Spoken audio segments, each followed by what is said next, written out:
Welcome back to the top 10 coolest guns in the history of Call of Duty. Today, number 9 is the MPL from Black Ops 1. If you're sitting out there watching this video and you honestly don't think the MPL is one of the coolest guns in the history of Call of Duty, please leave me a comment with your reasoning down below. I would love to set you straight, or at least hear your opinion on why it's not. This gun is a gun unlike any other gun in the history of Call of Duty.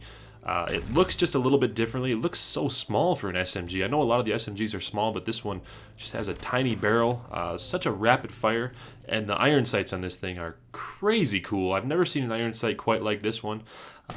Looks a little bit like a, well, you can go ahead and fill in the blank there. Some people say it does. But anyways, it's a cool iron sight, and it's fun to use. And the sound on this thing when you start opening fire is just unbelievable. It's got that crack, crack, crack noise that it makes.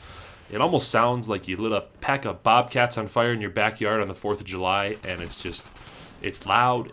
You know, you can always hear this thing from across the map, and you know someone's rocking the MPL. So that's a good thing, and you know to stay away from them in close quarters. In my opinion, this gun was very balanced, but as I've said before, overpoweredness or the power of the gun has nothing to do with my rankings in this series. It's just what guns are fun to use, what are cool, what sound cool.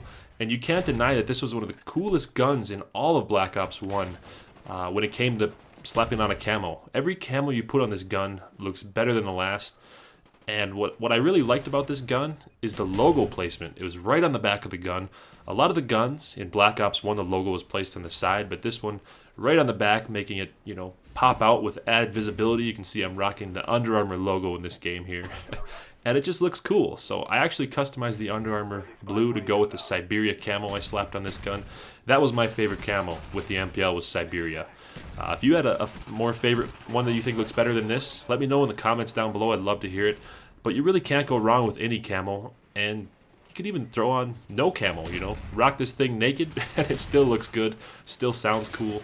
One of the coolest things with this gun was rapid fire attachment.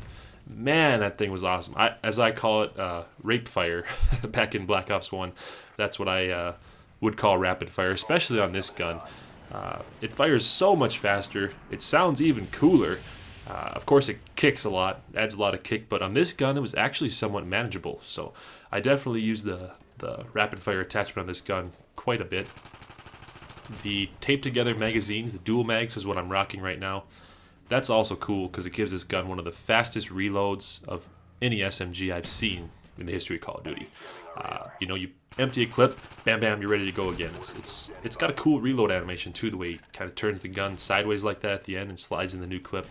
It's just a cool gun to use, there's no doubt about it. When you see that Under Armour logo in your kill cam, at least in my opinion, when I saw other people rocking that same logo, I thought, that's a pretty cool logo. Not even mad you just beasted on me, but mad respect, you got a cool logo. That's one of the things I really liked about Black Ops 1 was it was the first game also to come out with the logo editor, emblem editor that you could slap on your gun. And it was cool. It gave that little extra touch to the kill cams of, let the players' creativity shine through just a little bit in the way they customize their logo and put it on their gun. So I thought that was pretty cool as well. So, like I said, this is number 9 in the top 10 coolest guns in the history of Call of Duty.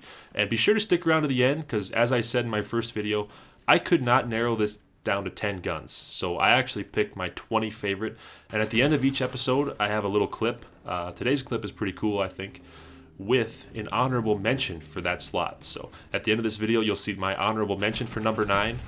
And pretty cool gun, and I'm sure you all agree with me as well once we get to the end of the video.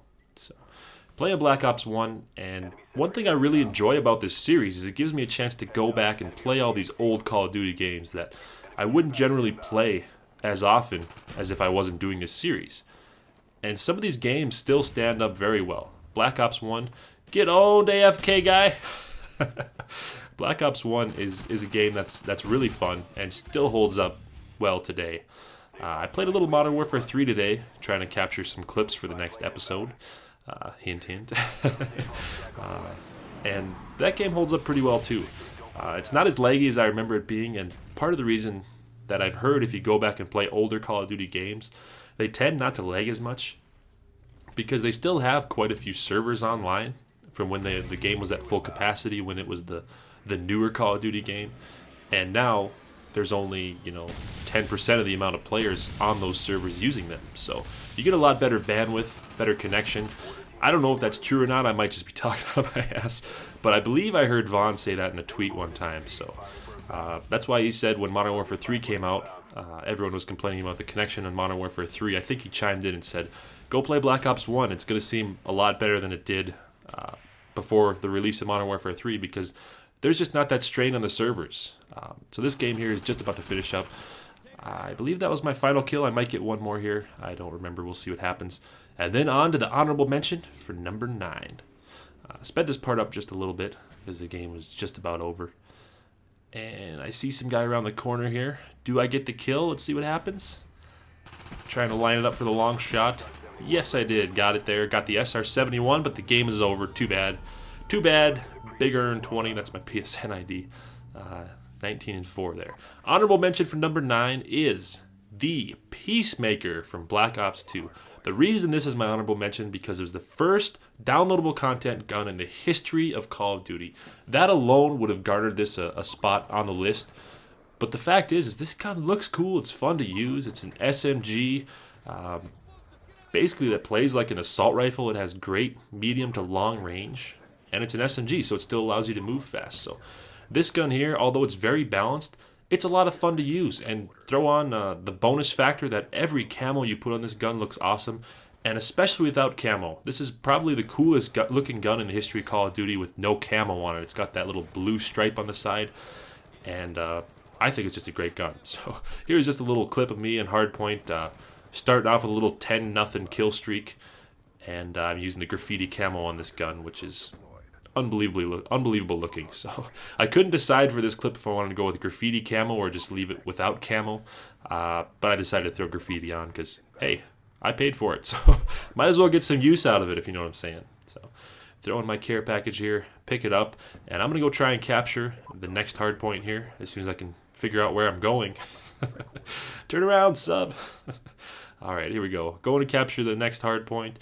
And these will be the last couple kills of this clip. But let me know what your guys' thoughts are on the Peacemaker. I was really hoping they would come out with one gun in every downloadable content in Black Ops 2. Unfortunately, they did not. Hopefully, next gen Call of Duty Ghosts, they'll do more with downloadable content guns since this went over very well in my opinion. So anyways, that's number 9. Thanks for watching this series, and we'll see you next time.